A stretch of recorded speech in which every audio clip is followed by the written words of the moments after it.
Hey everyone, welcome to the Elite Real Estate Podcast. I'm one of your hosts, Sam Popple. This is my co-host, William McClelland. What's going on, Will? Man, just always excited to be here, excited to hop on with you and all of our guests. For the listeners, really excited about today, a topic that we really haven't dove into too much today. We have quite an expert in this specific type of real estate investing. So really excited to get everybody caught up to speed and shoot off that intro, Sam. Yeah, no, definitely. So, one of the things, Will and I, we like to stick and talk about what we know. We like to bring other people on that know what they know a lot more than what we know to explain different topics. So Will and I, we've never done a syndication before, just being completely honest. We are both very interested in it. That's like in our next steps. And so that's why I brought on the show my very good friend, Shawn Ricehouse. Shawn and I almost did a deal together. Unfortunately, we couldn't get the insurance numbers to work. It was a great deal in Destin, Florida. Still for sale. I'm actually going to be driving by it later today. But, Shawn's a great guy from the Dallas, Texas area. I met him through the Grant Cardone Real Estate Club. He has syndicated multiple deals. He's about to close on his first Class A, but has closed on multiple Class Bs, multiple apartment complexes. So without further ado, let's bring on my friend Shawn. Let's go. What's up? What's up, guys? How are you? What's happening, Shawn? Happy to have you on the show. Ready to have someone tell us how we can syndicate a deal. Well, I don't know about that, but hey, look, thank you. I appreciate y'all having me on the show, and super excited to talk through some syndication and what apartment investing looks like. So let's go. Yeah, let's get into it. So before diving, too far into the details, let's just give the listeners a little bit of a brief overview. Life before real estate. How you got to Dallas, born and raised there, what your childhood looked like, if you went to college, didn't. We have so many listeners, that go, one way or the other. And we always like to bring it up. Like Sam and I kind of did two routes, but yet we came back together and now we're doing business together. So without any further ado, just let us know a little bit about Shawn's life. Yeah, sure. So, I grew up in Dallas, got into the construction trade at a pretty young age. I guess I'll backtrack a little bit. Obviously had the kind of the normal childhood, with my parents. I have a sister, one sister. We grew up together, obviously, and kind of went through the school. This is always in Dallas? What's that? Always in Dallas? Always in Dallas. I lived it for a little time in the Midwest in Kansas City. Cool. I spent some time up there for probably part of elementary school, and then to Dallas in right at the start of middle school, about 12 or 13 years old. So came back here, kind of started that a little bit, went into middle school, did the whole middle school thing, played soccer as a kid, Sure. played a lot of basketball into my high school years. After that, I think I went to a couple years of college. Wasn't really the school type. I was more of a hands-on. We kind of came up through the old school, back in the Gen Z or Gen X days, I guess I should say. We were told to get out and get a job. You know what I mean? It wasn't today's a little bit different, but so I had a job at an early age. When I was probably 14, I was flipping donuts, getting paid cash. Under the table. Donuts, I love it. Yeah, so that's a little piece of my life that probably not many people know until today. So no, that's really cool. We love this question just because everyone that we bring on has this, vast amount of knowledge. Like Sam was saying, we like to get the experts, especially in fields that we're not experts in, and then just kind of break things down for the listeners so that, there might be someone right now that's at Krispy Kreme or Dunkin' Donuts. And, this episode is going to inspire them. So it's really cool. That's awesome. I don't really think about that. So I get asked a lot, give me your quick background. I usually give a 30-second background, but yeah, like when you have time to go into it and actually tell your story, you know, I was taught to get a job. I mean, that's just how we grew up. So, very first job was at a place called Blum's Donuts. Like I said, I was going in, you know, working. I was in middle school. I think I was in maybe 8th grade when I started. I know it was right at the beginning of high school. Nice. So I'd work Friday night, Saturday night, come home, sleep all day Saturday, come home, sleep all day Sunday, and get yelled at by my dad because, you know, I worked from 10 o'clock at night till 5 o'clock in the morning. But anyway, so you know, just the old school mentality. But so got a job, you know, was doing that for a while, got through high school, played some basketball in high school. Graduated high school, thought that, you know, freedom time, right? You know, and then got into college, went to college for about 2 years, decided that college probably wasn't for me. So I quickly got into construction at about 17 or 18 years old. I was actually banging sheet metal together for an air conditioning company, installing ACs in residential and light commercial. So did that for about 4 or 5 years. The guy that had mentored me at the time, quite honestly, it turned out to be my ex-father-in-law. But he had mentored me through air conditioning and ended up taking a job overseas. So it kind of left us with, hey, what do we do now? So I ended up starting a company at a pretty young age, at 22. Wow. After about 4 or 5 years of doing some commercial air conditioning. So started a company at 22, you know, thought, you know, probably didn't do responsible things at that age, and thought that I owned a company, and I thought, you know, I was on top of the world, I guess you could say, and learned some life lessons, you know, that came out pretty quickly. That company did not survive, ended up starting another company, which did survive and was pretty successful. But kind of went through that, dropped out, ended up dropping out of college, running a company, and enter, you know, real estate. So this is in my mid 20s. While I was running a company, I thought, you know what, I'm going to buy a rent house, because I've always heard that you could go buy a rental house and just check the mailbox, right? The check would be in the mail every month. And I also learned very quickly that that wasn't the case either. So bought my first rental house, I think when I was 24, 25 years old. Did not go well at all. I ended up losing that house completely altogether. It was not a good story, but you know, did that for a little bit, finished out, or kind of kept running my construction years through my late 20s, early 30s. And then into my early 30s, about 30, I want to say around 30 or 31, I also got an offer to go overseas and work on American embassies across, you know, shoot, I've been all over. I've been Dar es Salaam, Tanzania. I've been to Nairobi, Kenya. I've been to, you know, Nigeria. I've been to South Africa. And I ended up, my last stint was in Brazil, where I met my wife. So that ended up being a good deal. But that's amazing. Yeah.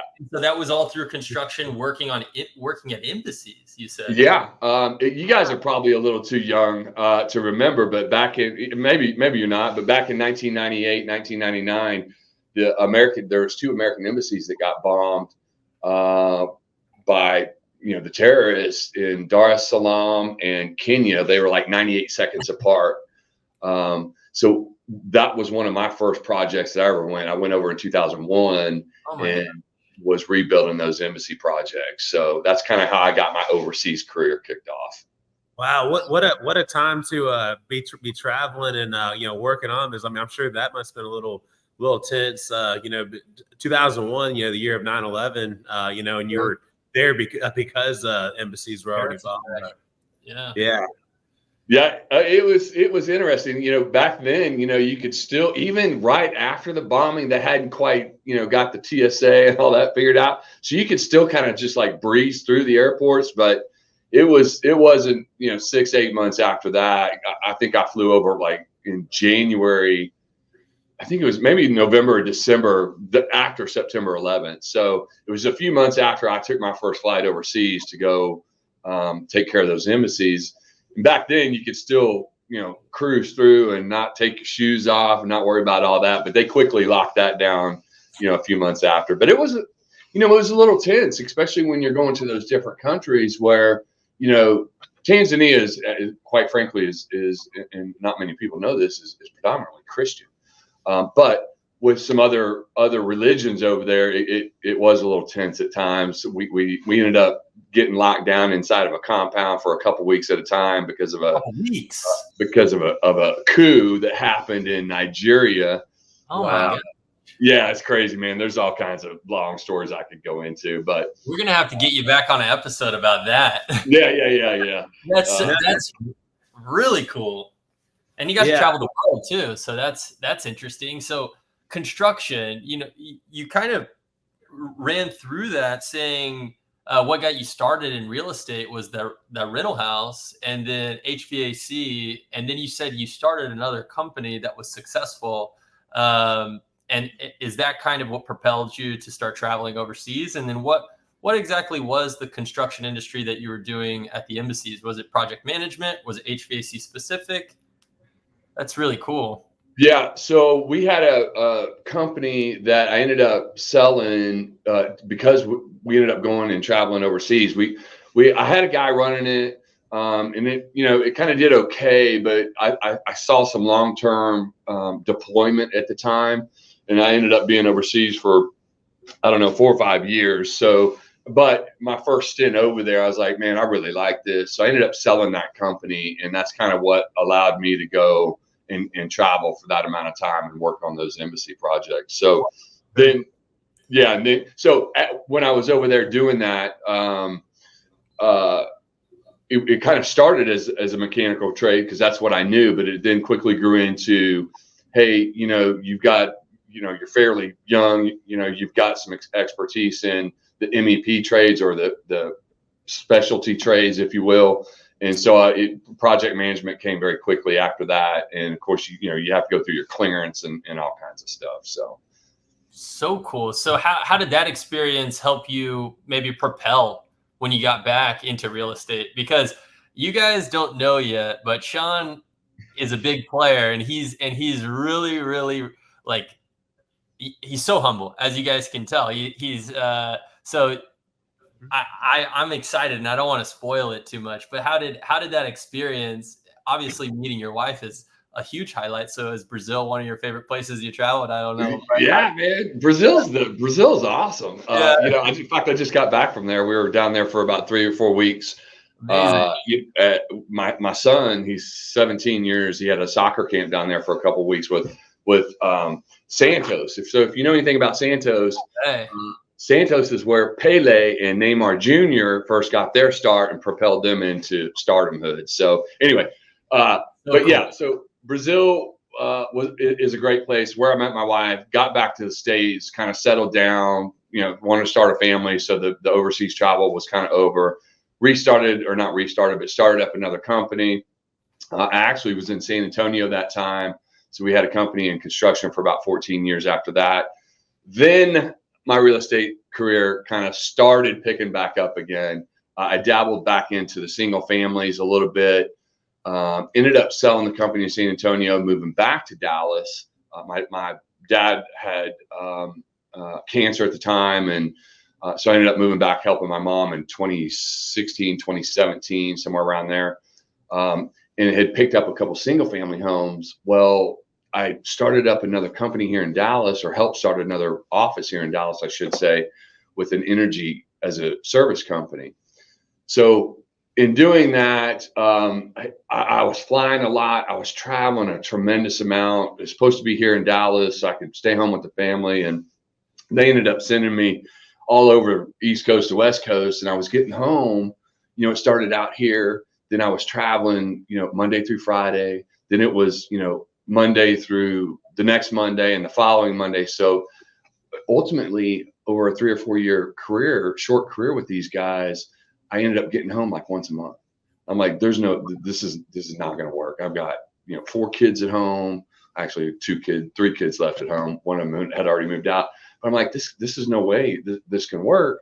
My wife, you guys may not know, and our audience may not know, my wife has a vision impairment problem. So she's got about 5% of her vision left. So she's legally blind. She needs, to get taken to doctor's appointments and et cetera, et cetera. So I say all that to say, I got to find something else to do because I can't keep traveling like this because my family needs me at home, et cetera, et cetera. So one of these plane trips, back and forth to the East Coast, I ended up picking up a book. That book is called The 10X Rule. And if you guys are familiar with the 10X Rule, yeah. So one of the most impactful books of my life. Yeah, I mean, so I was reading a lot of books and during that time, or listening to a lot of books, I should say, on the plane. And we'll circle back to some of those books in a minute because they truly changed. 2 of those truly changed my life. But picked up the 10X Rule. The guy, Grant Cardone, ended up having his first real estate conference he had ever had. Like 2 weeks later, after I started on this book, I'm like, I got to go to this conference, man. I got to go. I got to understand what this multifamily is about. Because at the time, I still had 4 or 5 single family homes, and if single family rentals, man, it's hands on. You're taking the calls. You can't, 4 or 5 homes won't support a property management company like. Later, I would find out like multifamily would. So anyway, went to the real estate conference, found out, hey, I think we can buy apartments. It's not just the big institutional companies or the insurance companies that are buying these, like normal, regular people like myself, like you, like, just normal people are out there, coming together, partnering and buying these apartments. And I thought, all right, let me listen to this. It was a 3-day conference, and ended up joining a club. He had offered, this mentorship club, for what at the time was like $25,000. It was like a lot of money, and still is a lot of money. But so I thought, man, how am I going to tell my wife I want to join this club? So I didn't tell her I joined the club. Oh my gosh, no way. That's one of those. Yeah. It's one of those. Hey, I'm going to do this and ask for forgiveness later. Sure. Definitely the right move there. I want to back you up just a little bit because, man, you've been doing great. I love the guests that just can share it all without prompting. So, man, you're doing awesome. But I do want to find out. So I remember you said that first rental you bought, everything went wrong. So I'm sure that kind of put a bad taste in your mouth. What made it? What kind of made it to where you still wanted to do the rentals again? What made it so you knew that was still a good idea? Did you have anyone kind of influence you or tell you how to do it right, or you just knew it was the right thing and want to try again? No, I just I knew it was the right thing and wanted to try again. I think that's a great question because back in your in your 20s, you're still trying to figure out what the world's about and who you are.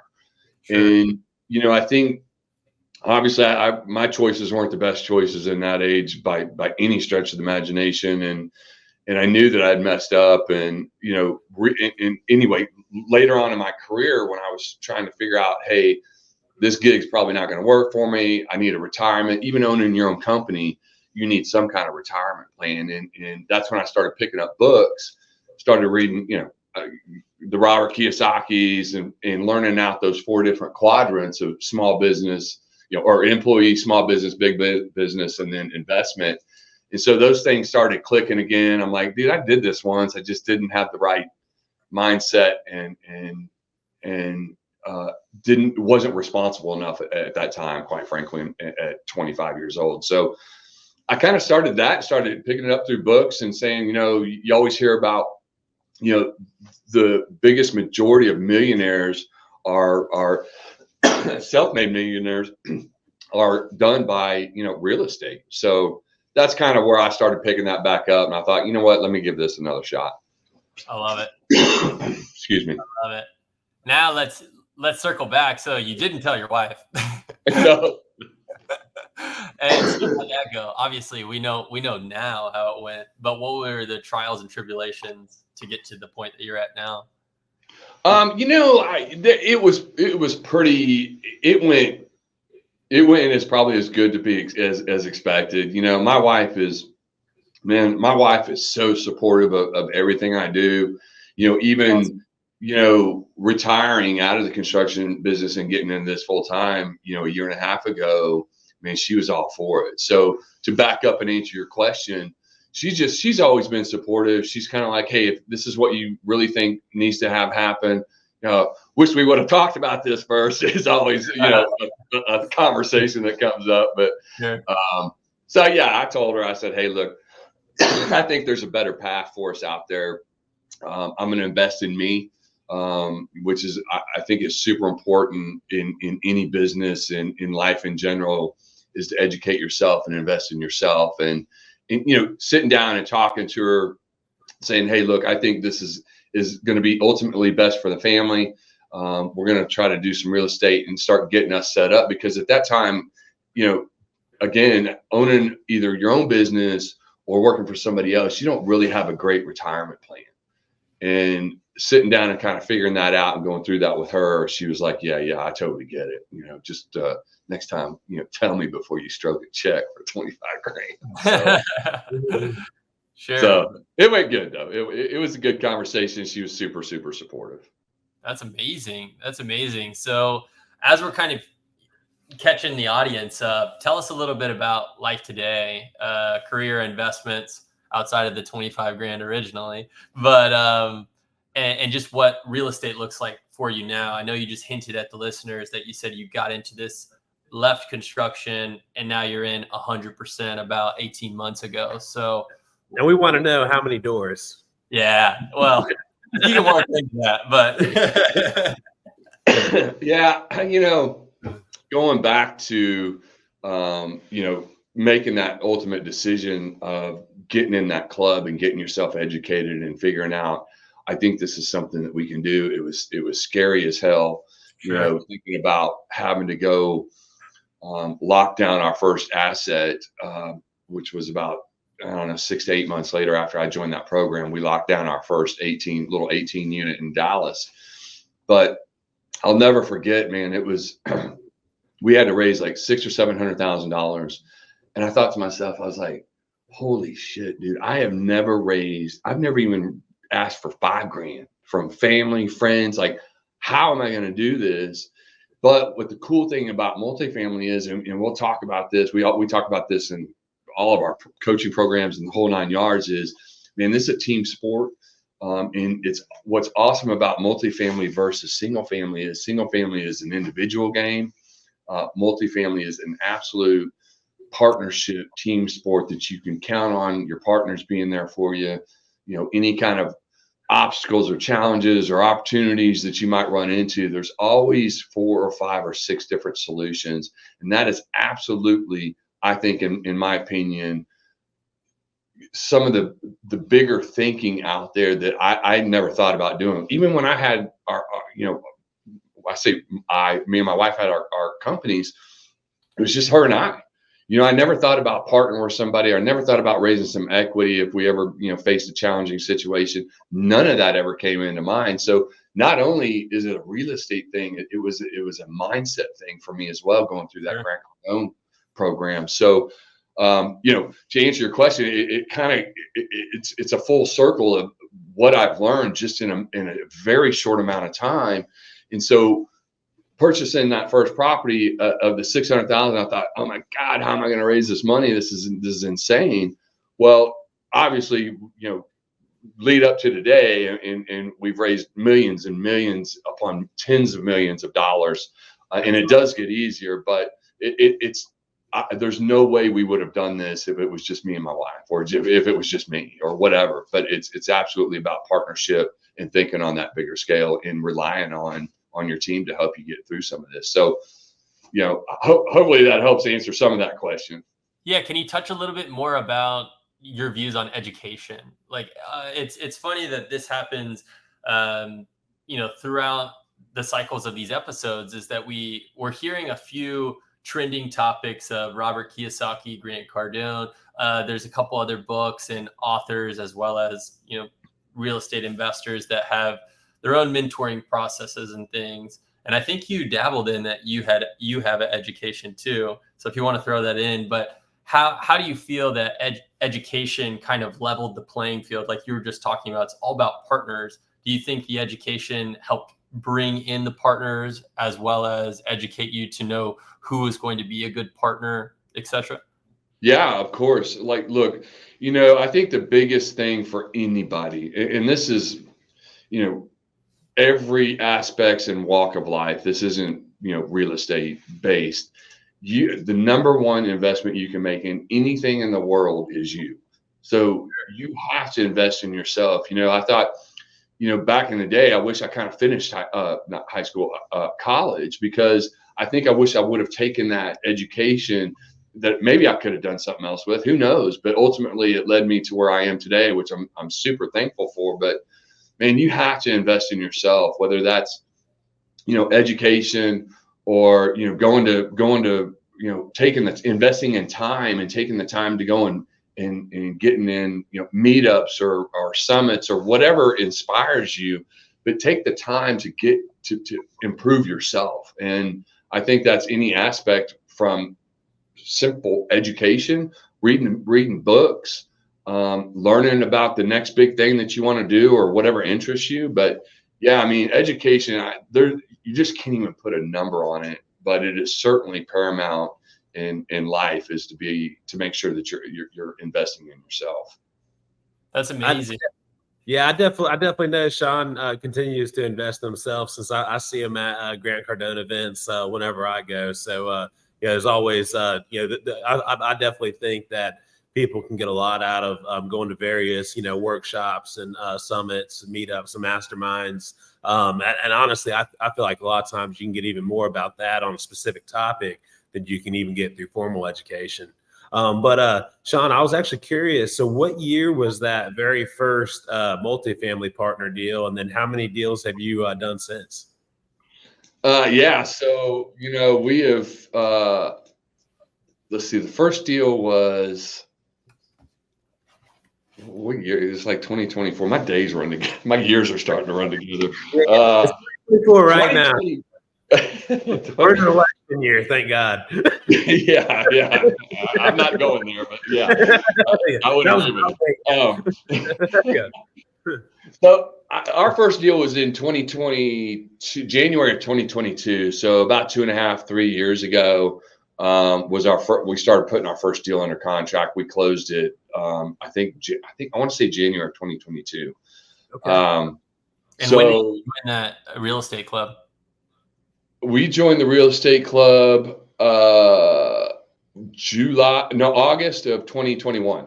Look at that. Less than 6 months, guys. Yeah, that's amazing. Yeah. So August 2021, joined the club. We ended up closing our first deal 6 months later, January 2022. Closed another deal about 4 or 5 months later. And then from there, it just it blew up. So I won't go through all the details, but we are, currently we just closed our latest deal in San Antonio, 128 doors, but we're currently just over 2,400 doors in a short amount of time. 2,400 doors. 24. Wow.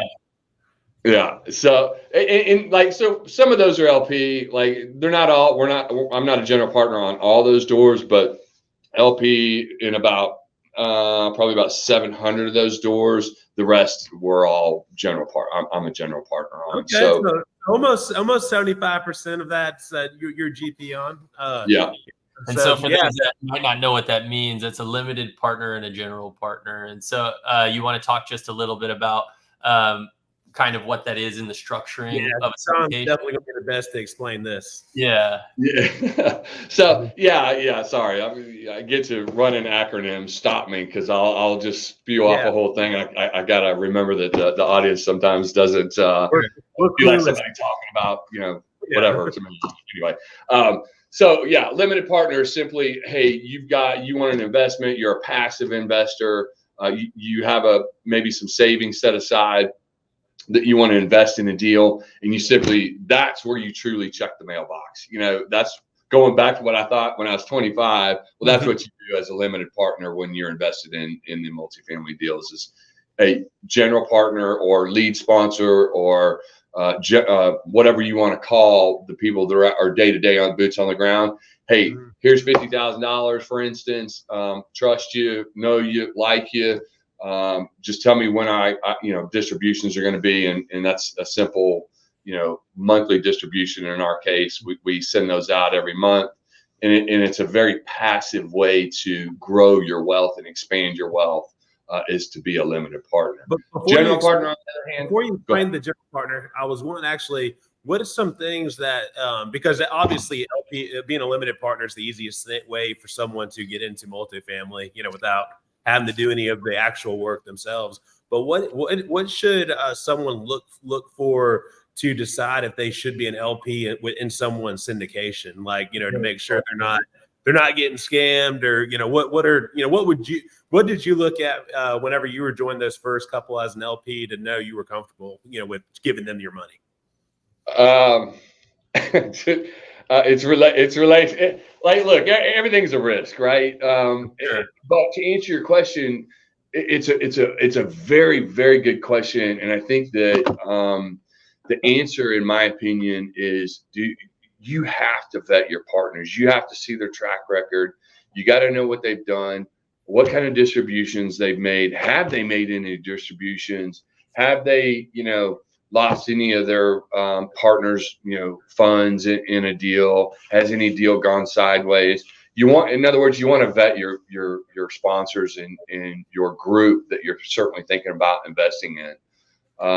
In my instance, my first investment was Grant Cardone. I invested with him. Didn't really know him at the time. I mean, I invested with him right after I went to the real estate summit back in 2021. I invested in like 456 doors. Lost almost, I think is the name of it. Still in the deal today. Still receiving distributions. But once I invested in that, and I kind of was starting to go back to his real estate summits, obviously joined the club, and I wanted to personally go, further my career and develop myself into, hey, I think I can do what Grant Cardone's doing. Turns out that I kind of can. I'm not anywhere near his level, but it turns out that, yeah, it was probably the right decision for me. But as a limited partner, it's super, super important that you know who you're partnering with, meaning who you're investing with and what their track record is. Great question. Cool. Well, tell us all about what it's like to be a GP. GP's not as glamorous as a LP, I don't think. It's certainly rewarding. Certainly a lot of work. I'll tell anybody who wants to be a general partner, if that's something that you want to do, go back to, listen to this conversation earlier, educate yourself, invest in yourself before you just jump in and think that you can, go buy an asset, because, there was mistakes made on the first deal that we did. Certainly they were all overcomable, but, I wanted to just get in the game and kind of figure it out. Glad I did. No regrets at all. But had I not done that and taken action when I did, I certainly wouldn't be where I'm at today. But a lot of work. It was you guys had asked a question earlier. It was a bit of an easy transition for me coming out of the construction industry, project management, excuse me, out of the project management side, the ownership side of owning a company with, financials and things like that. Because really at the end of the day, we're buying businesses. This isn't just, we're not buying a brick and mortar out there. Why, certainly it's awesome. And it's way better than buying paper and trading paper, because it's a real asset. But at the end of the day, we're buying businesses. And I think my whole career led me up to what I'm doing today, which is, construction certainly helped bringing value into managing people, managing projects, certainly on the value add projects that we do, Class B and C, which are your older, 60s, 70s, 80s, sometimes 90s product. Because what we do is we inject what we call CapEx, or capital expenditures, to improve that property, and that's construction. so that was a little bit of an easy transition for me to make that leap. But overall, it's not like I'm doing it. If I can do it, anybody can do it. You don't have to be a rocket science. It's just a lot of work. It's hard work. It's a lot of work, but it certainly doesn't take, I have no college education. Another fun fact that for whatever reason runs in this business, I'm an introvert by nature. I did not have a network I had no network, zero network, to be honest. And I come from the construction industry. So like if I'm doing it, anybody can do it. You just have to be willing to put in the work. That's what it takes to be a general partner. I love it.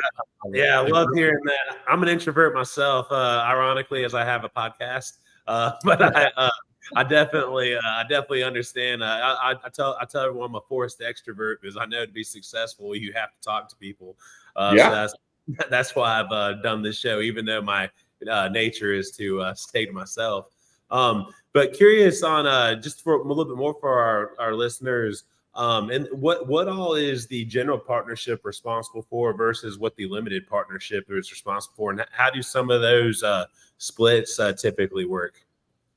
Yeah, so I mean, again, the limited partner is responsible for zero. Like they're responsible to go check their bank to make sure the distribution came in. That's it, which is a great responsibility to have. But yeah, I mean, I think that.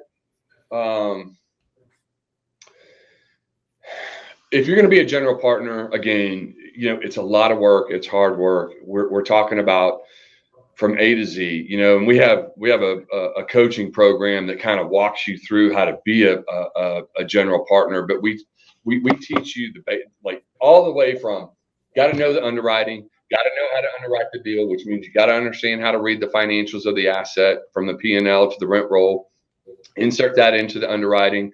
Understand what kind of returns you're going to get so that you can understand what the pro forma or what the business model looks like out 4, 5, 6, sometimes 8, 10 years. You got to have an understanding of that before you can even go into, hey, do I want to buy this asset? Okay, I want to buy the asset. We'll teach you how to write an LOI. Then you got to go into contract negotiations, what we call a PSA or a purchase and sale agreement. Have to have a basic understanding to work with counsel, seller, title companies. So you got that. We kind of call that the first quarter. And then you got, obviously, you got to raise the money. But in order to do all that, you got to understand the math and the numbers. And that starts with the basic underwriting. So once you kind of got that done, you'll raise the money, raise the equity, find out. You got to understand how the debt works. You got to understand how to get a loan on the property. So that'll dictate how much equity you need to raise. You get that done. You go to closing. You close out the close everything with title, and then you go into asset management, which is kind of the third quarter, maybe, if you will. If you're thinking about a football game, you got finding the deals the first quarter, getting it under contract and going through that's probably second quarter. Third quarter comes into asset management, which is probably the most important quarter of the game. And because it could be, a couple years, could be 5, could be 7, could be 8, could be 10 years long that you're going to be boots on the ground. You're going to be managing this asset. You personally aren't going to, be collecting rent and doing all that kind of stuff, but you'll have a property management on there that you need to be managing, right? You need to have them, you need to hold them responsible and accountable to making sure that the operations, the day-to-day operations are going well. The expenses are in check. The income is right, which will produce a what we call an NOI, or net operating income. And so once that's done, and you've kind of run through your business plan, maybe you've added some value to the property, you've increased the value, which increases the NOI. Now maybe you're ready to sell. And so we'll take you through that process as well, which is kind of what we call the fourth quarter. So there's a lot involved. That's a whole, not a 10-minute conversation, but that's kind of what it takes. You've got to understand really the basics in my mind is the numbers, which is again goes back to where, hey, we're buying businesses, and that's really kind of where I would hone in on to at least get started. Sure. Now, can you remind the audience of your coaching program? Yeah, sure. We have our group is called Model Investor Alliance, modelinvestoralliance.com, and we have an acquisitions teams, which we have now taken down 9 assets together. I've got a couple before we formed MIA or Model Investor Alliance, but in doing those acquisitions, out when we're raising money and going to these clubs and things, we found a huge need or a huge request for people. Hey, man, I want to be a general partner. How does that work? Well, one of my partners has a background in coaching for 12 or 15 years. Her name's Jana Usselton. And so she brings that part of she brings a lot more than that, but she brings the coaching part. And so we started talking to all these limited partners that wanted to be a general partner. And we kind of opened up a deal like, hey, I think we can do a group GP. We can let you guys come in. We'll teach you the basics. And then you can kind of ride with us on a general partner team, like kind of behind the scenes. Sure. See what it looks like. So it's a whole program that we've developed that's been very successful with people that want to learn how to be general partners. Yeah, no, that's amazing, and we'll make sure to get that in the show notes as well. Something that we're just running through, and I love taking notes, like starting from the top, just understanding financing, P&L, rent roll, pro forma, how do loans work, LOI, PSA, everything starts with underwriting, know how debt works, asset management, produce an NOI, prep to sell. Like, you are just crushing. And the coolest thing is like, that was right off the dome, so that's why we have Shawn on the show right now, is like, it's the back of his hand. He's running this coaching program, which is super exciting, and really excited to talk a little off topic on that, just for Sam and I, but as well as we'll and I want to highlight, as Will just said all the things that Shawn just knew off the top of his head, back to my earlier question on how do you know if this is the right limited partnership to invest in? For sure. This is probably the right limited partnership to invest in. You want to invest in a guy that, like I said, can just know all that off the top. He wasn't reading off anything when he was giving us all that.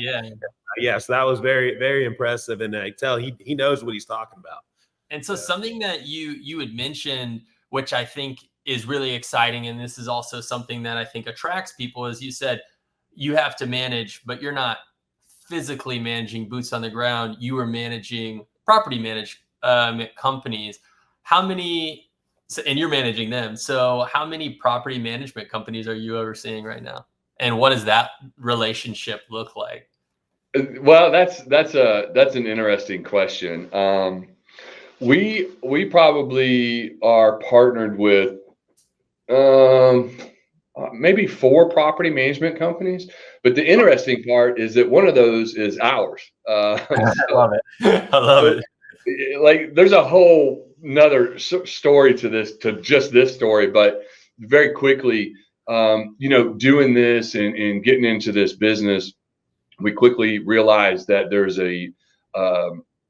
when you hire property management companies, and this doesn't go for all property management companies. This happened on one of a deal that we have located across from AT&T Stadium. We have a little 44 unit asset over there that we manage. Well, quick story. We had a company in there, and the third party property management companies do not have ownership in the building or in the asset. And that usually comes to surface fairly quickly. Sure. In going through that, we found a lot of mistakes, or a lot of, maybe not mistakes, but a lot of things that we took to heart. We have investors in the deals. Our limited partners are our number one partners that we have to look out for. We have a fiduciary responsibility to them, number one. And then from there, you kind of go, okay, that $5 can of spray paint that you didn't need, we didn't need to buy that. Now that's pretty, it's not quite that bad, but I just, want to understand, want you guys to understand that we take serious ownership, and we're very We're very proud of our assets. And so when we work with these third-party companies, we quickly found out that they don't care for the asset like we care for the asset. So we spawned up a property management company. And so now we do some of our properties, our own management team, some maybe a heavier lift property or something that we have to add more value to. We will use an outside third-party property management company team, but it gets very detailed with that. We have, just for instance, we have one property that we have daily meetings with them every morning, and they're probably sick of them, but that's the way we treat our assets. If we're not going to management and we know that we're not going to have 100% control of the asset, we're going to be on the property management to ensure that they know we're on top of them. So sure. So anyway, we started a property management company team. We actually started a construction team to do the CapEx part of it, so that we have full control of schedule, of budgets, to show that we really care about our assets. And again, it goes back to hitting those projections and making sure that our limited partners are taken care of. Because the minute you don't do what you say you're going to do to a limited partner, I don't care if it's $1 or $1 million, they're going to remember that dollar that you said, hey, you promised me a return of $100, not $99. Why am I only getting 99? That's how serious we take this. Sure. No, that's amazing. That's amazing. I'm go ahead. Go ahead. I was gonna say, so what's the next 12 months in real estate look like? Are you guys gonna be trying to take down a lot more deals? Yeah. Look, we're at a little over 2,400 doors. We've got another 72 under contract, which will put us about 2,500 doors in total in a pretty short amount of time. We've started up. We have some partners in San Antonio. We have some partners in Houston. We have partners all over the country, but we've actually started meetup chapters in San Antonio, in Houston, in Austin, in Florida, South Florida. And so I say all that to say, we truly believe, I don't know if it won't be 12 months probably, but our goal is to get to that 10,000 door mark. And who knows what can happen from there.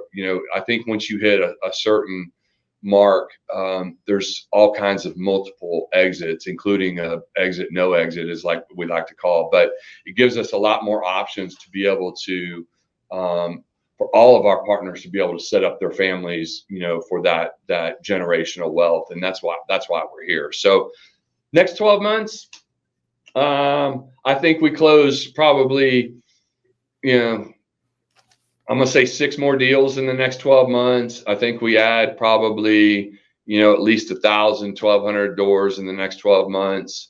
And it's really not a door count for us. It's more of probably a number, like, right now we're at 124 million of assets under management. We'll probably look to take that closer to the 300 to 350 mark in the next 12 months. Wow. And you 10x, dude. Yeah, you need 10x that. You've been going. Well, why are you giving a number without a B at the end for that end goal? Well, I'm also realistic. However, going back to our earlier conversation, that's the kind of mindset that you need, Sam. I mean, like, you got to have that 10x mindset, and I learned that a few years ago, and I think without that, I wouldn't be where I'm even at today. Because I would, if you'd asked me this 36 months ago, I'd have said you're crazy. I believe in you that you can get to the billion mark, because look at, you've already got 130 something assets under management. Just what we said, 2.5 short years. So I mean, I definitely think you're selling yourself short. You can, because you're only talking about double, and I think you can easily get that to the billion. Well, we're only talking about the next 12 months. Remember, I'm talking about the next 12 months. I'll be to 350. Okay. There we go. Well, we'll get to the lifetime stuff. We'll get to the B mark. Don't worry. No, that's amazing. Yeah, less than 3 years, 124 million in assets managed. Now in the next 12 months, looking to up that to over 300. And that's million, guys. I don't know if you guys realize that, adding about 1,000 units. That's amazing. I know you said a potential exit, not exit strategy at about 10,000 units. Is that the kind of lifetime or in game, or is that in game to then restart something bigger? Yeah, look, I think about that question. It's a great question. I think that number one, there's probably never an end game, right? There's a multiple scenario game that would play out at that point. But for me, there's never going to be an end game. I think that when you get into running multiple businesses and certainly into the multifamily industry, I think there's a drive that is somewhere deep inside that says, even when I'm probably 75 or 80, I'm still going to be doing something with something. I don't know. It will most likely still be with multifamily at that point. But to the question, is it the exit, no exit? It would be a REIT type situation, or a sell off, a total sell off, and go start over, just to see if I could do it faster or maybe do it bigger or better or whatever. But I think I'm always looking to outdo the next chapter in my life. And I think that's just something that, I don't know if people are born with that. It's certainly a drive within me, to see just how far I can take something. And I think when you get to that point, you have, institutional people that are looking to, hey, I can go scoop up 10,000 doors at a stroke of a check. Like us normal people can't do that. But when you get to that scale, that's just one exit opportunity. The no exit would be, hey, Connor, Camille, Louise, Michael, all my children, hey, you guys are now involved. I want you guys coming up through the field, and this is something that you could take to the next level and then pass it down to your kids. It's there's something in me that says, hey man, I'm not going to go buy an asset worth $30 million and then go sell it and give my kids all that money, because I'm not going to use the word, but they would certainly mess that up. So I'd like to see them come in and just get the distributions, like a set monthly amount, right? So they can't really mess that up. Plus they'd have partners they'd have to answer to, right? So that's kind of my ultimate goal for them. Awesome. No, that's definitely the better way to keep them off the strippers and cocaine.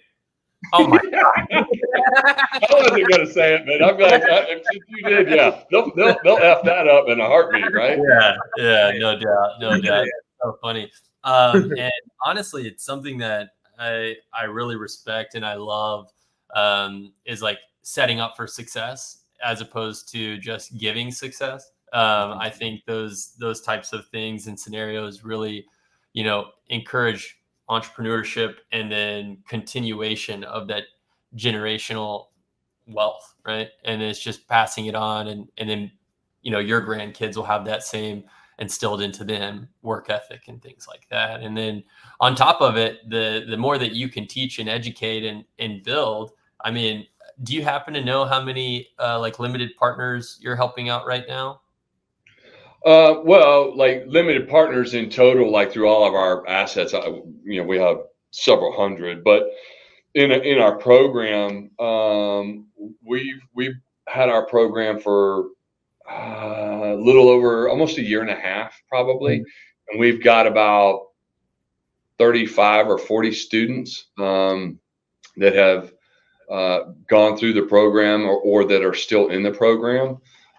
So that's a tremendous reward within itself, is to be able to go and help some of those folks start their next chapter. We have, if you'll allow me just a second, we have a couple of students in our program.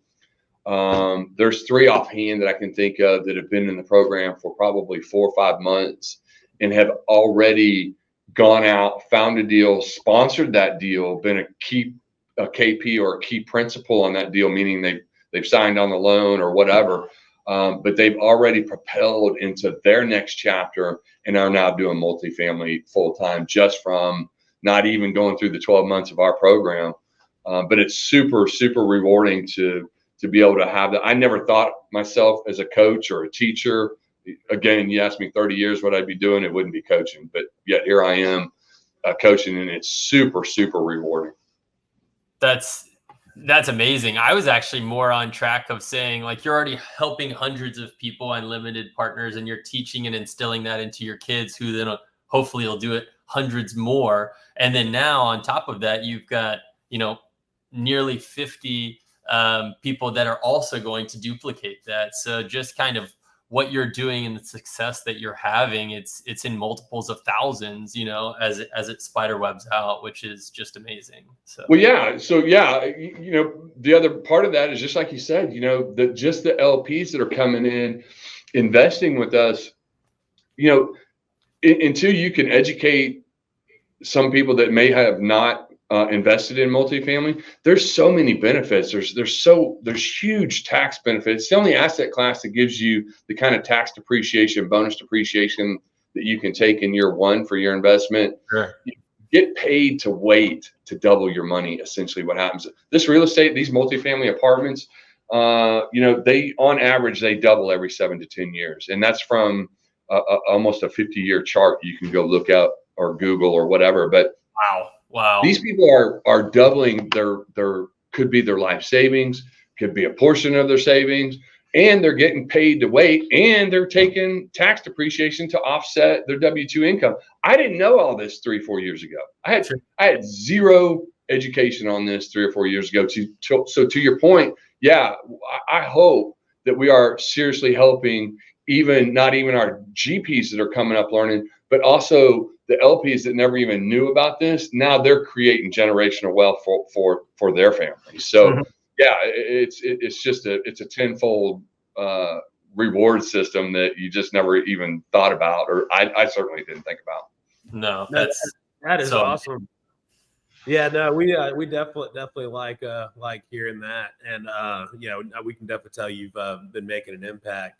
So now we're kind of coming towards the end. We've already talked about one book that was a big impact for you, the 10X rule. What are your other top 2 or 3 favorite books that you think have made an impact and helped you get to where you are today? Yeah, can you circle back on those East and West Coast journeys too? Because I know you had sprinkled in there that there was a really impactful when you read 10X, but it was on one of those airplane rides, and I think you sprinkled in the fact that there's a couple other ones too. So don't be shy to throw in some bonus books. All right. So I was looking at my phone because I told you guys I'm more of I read contract. I read every day. We all read emails and all stuff. So I get burnt out on reading, but I do listen to a lot of audiobooks. And before I go into those other books, there's one book that profoundly changed my life, and that book is the 5 a.m. Club. Yeah. That if you've ever read or listened to that book, it is an exceptionally written book by Robin. Can't remember the guy's last name. It's very successful. It's been on #1 top list or whatever. But Robin Shawn. At that point, I'll give you a little background on it. But at that point in my life, obviously I was traveling. I was away from home. Wasn't in the best shape of my life. Wasn't eating right. Probably staying up a little later than I should have been. But reading that book, I learned a couple of things. Number one, you can change any habit within 66 days. Number two, if you don't invest in you, meaning education, health is certainly one of those investments.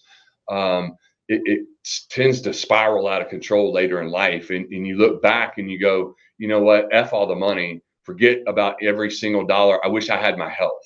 Sure. Right. And so that book walks through some of that. And I went from never going to the gym to going to the gym every day at 5:30. And I get up at 5 o'clock. I go to the gym 5:30 in the mornings. I come back. I'll meditate sometimes. That's not a big thing on my list, but it's taking that time in the mornings where it's just kind of you and you alone, where you can get your day's thoughts lined out. That book helped me do that. And so it was a struggle for the first 66 days. But that was about the mark that I didn't have to set my alarm anymore. I didn't have to mentally prepare for anything. It started being automatic of getting up, hitting the gym. And man, do I feel 1,000 times better than I did, 5 or 6 years ago. So that book had a huge, huge impact on my life. There's some leadership books out there that I like. The Dichotomy of Leadership by Jocko. Yeah, you guys know him. So he has 2 books actually, and both of them are really good. So love those type of books. I just got done listening to What It Takes, and that is by Steven Schwartzman. Steven Schwartzman is the founder of Blackstone. Wow.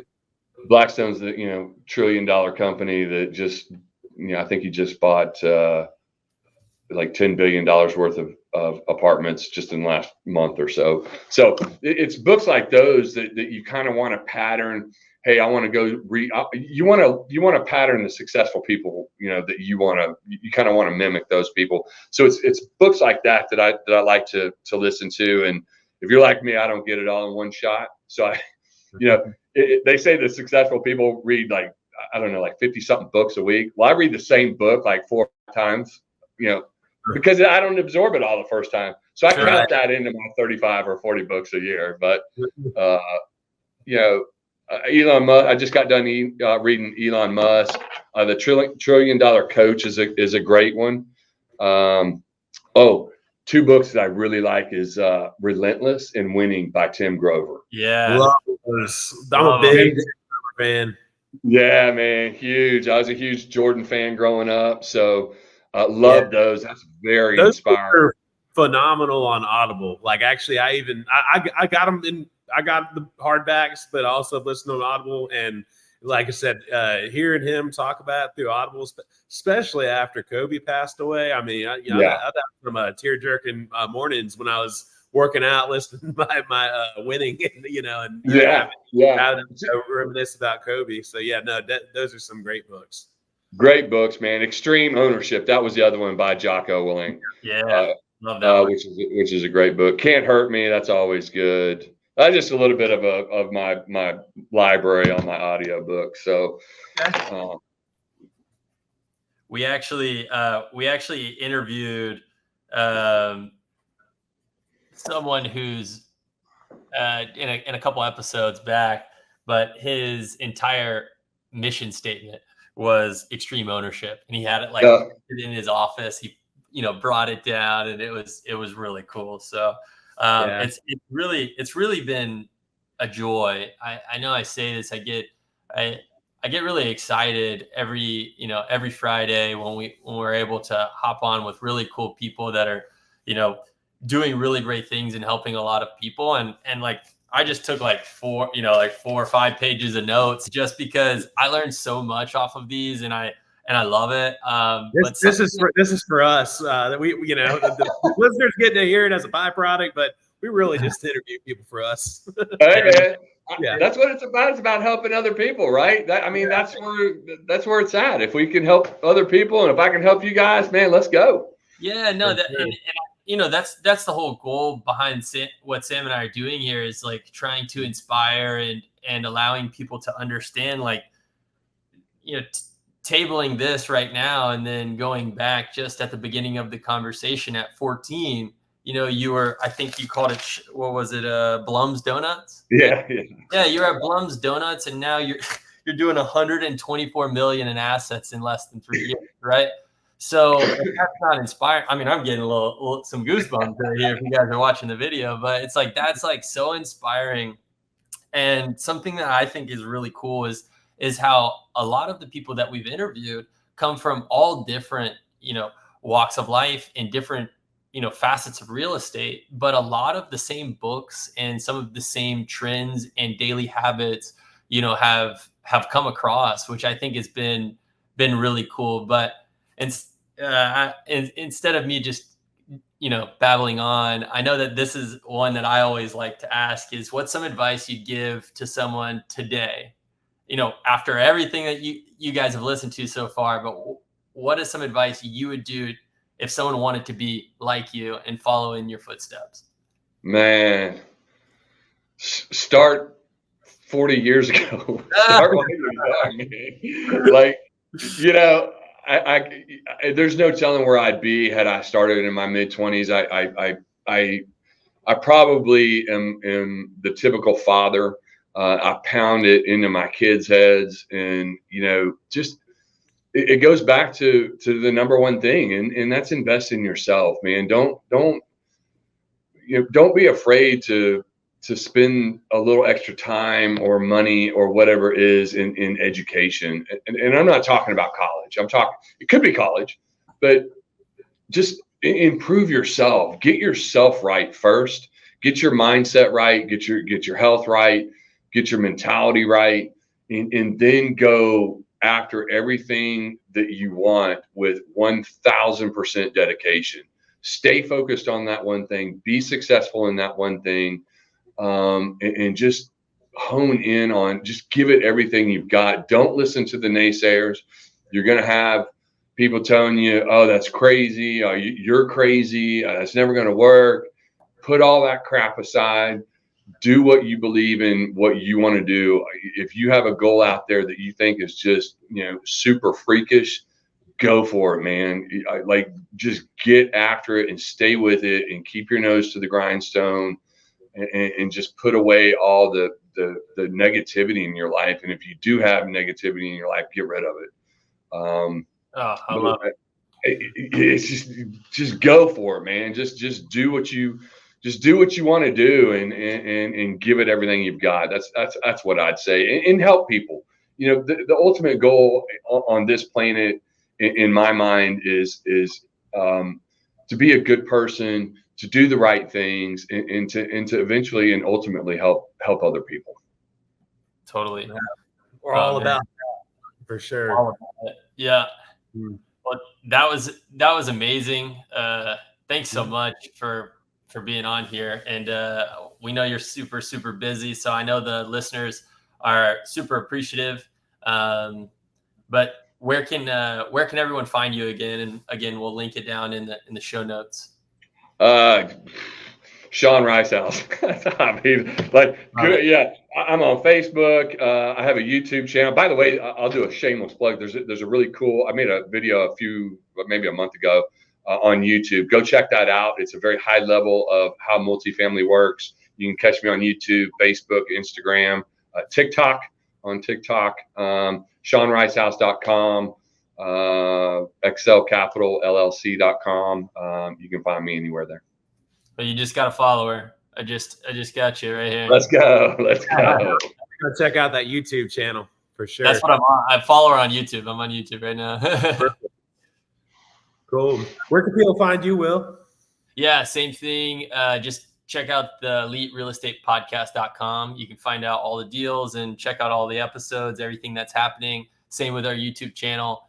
And then on Instagram, it's just elite, REIFL .McClelland, my last name, WMCCLELLAND. What about you, Sam? Yeah, my Instagram is Sam_Florida Man. So I love it. Just shoot me a DM if you have any deals you're looking at, that you want my opinion on. I'd be happy to take a look with you. And always can check our podcasts out at the eliterealestatepodcast.com or Spotify, YouTube, wherever podcasts are heard. Shawn, man, we appreciate you coming on today. It's been awesome. You definitely shared a lot. I learned a few more things about syndication and multifamily, and I think this was a great episode for anyone who's interested in learning about that and wanting to gain more knowledge.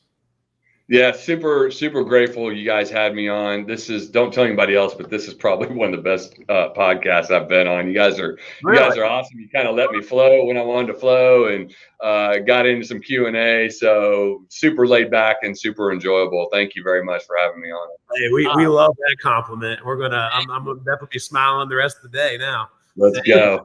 Same. Well, thanks so much. One final last thing, working on improving yourself, getting after everything that you do, really focusing on that health, right? It doesn't matter how much money we make if we don't have that health. So always want to give a big shout out to Clean Eats franchise across the Panhandle for sponsoring all of our podcasts and allowing us to have really cool guests. So thanks again, Shawn. And man, this was amazing. Let's go. Thanks, guys. Right, we're going to be doing a deal soon, so we'll talk to you soon. Florida, we're going to get one in Destin one of these days. We 100%, man. We got to get one. So let's go.